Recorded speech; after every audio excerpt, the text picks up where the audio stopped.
ಶಿವರಾಜ್ ಕುಮಾರ್ ಅಣ್ಣ ಅವರಿಗೆ, ಶಿವರಾಜ್ ಕುಮಾರ್ ಅಣ್ಣ ಅವರಿಗೆ, ಗೀತಕ್ಕ ಅವರಿಗೆ, ಅವರಿಗೆ, ಅಪ್ಪು ಸರ್ಗೆ ಎಲ್ರಿಗೂ ನಮಸ್ಕಾರ. ನಾನು ಎಲ್ಲ ನಮ್ಮ ಜಯನಗರದ ಜನರ ಪರವಾಗಿ, ನಮ್ಮ ನಾಗರಾಜರ ಪರವಾಗಿ, ನಮ್ಮ ಮೈಯಾಸ್ ಗೆಳೆಯರ ಬಳಗದ ಪರವಾಗಿ, ನಮ್ಮ ಡಾಕ್ಟರ್ ರಾಜ್ಕುಮಾರ್ ಸಮಿತಿ ಪರವಾಗಿ, ರಾಮಲಿಂಗ ರೆಡ್ಡಿ ಸರ್ ಪರವಾಗಿ, ನಮ್ಮ ಶಿವಣ್ಣ ಸರ್ ಅವ್ರಿಗೆ ಅನಂತ ಧನ್ಯವಾದ ಹೇಳಬೇಕು ಅಂತ ನಾನು ಬಯಸ್ತೀನಿ. Thank you so much sir. ನಿಜವಾಗ್ಲೂ ತಾವು ಮತ್ತು ಅಕ್ಕ ಅವರು ಮತ್ತು ತಮ್ಮ ಕುಟುಂಬದವರು ಎಲ್ಲರೂ ಅಷ್ಟೇ, ನಾವು ಚಿಕ್ಕ ವಯಸ್ಸಿಂದ ನೋಡ್ಕೊಂಡು ನಾವು ಬೆಳೆದವರು.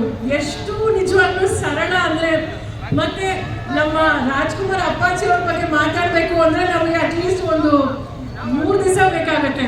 ನಮ್ಮ ತಂದೆಯವರು ಸಹ ಅವ್ರು ಎಷ್ಟು ದೊಡ್ಡ ಅಭಿಮಾನಿಯಾಗಿದ್ರು ಅಂದರೆ, ನನ್ನ ತಮ್ಮ ಅವ್ರ ಮಗ ಹೆಸರು ಶ್ರೀ ಸೇರಿಸ್ಬಿಟ್ಟು ಶ್ರೀ ರಾಜ್ಕುಮಾರ್ ಅಂತ ಇಟ್ರು.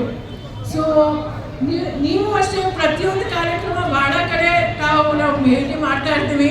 ನಾವು ಟಗರು ಪಿಕ್ಚರ್ ಆಗಿರಲಿ, ಮೊನ್ನೆ ಕವಚ ಆಗಿರಲಿ, ಮತ್ತು ಸಿದ್ದೇಶ್ವರ ನಮ್ಮ ಥಿಯೇಟರ್ ಆಗಿರಲಿ,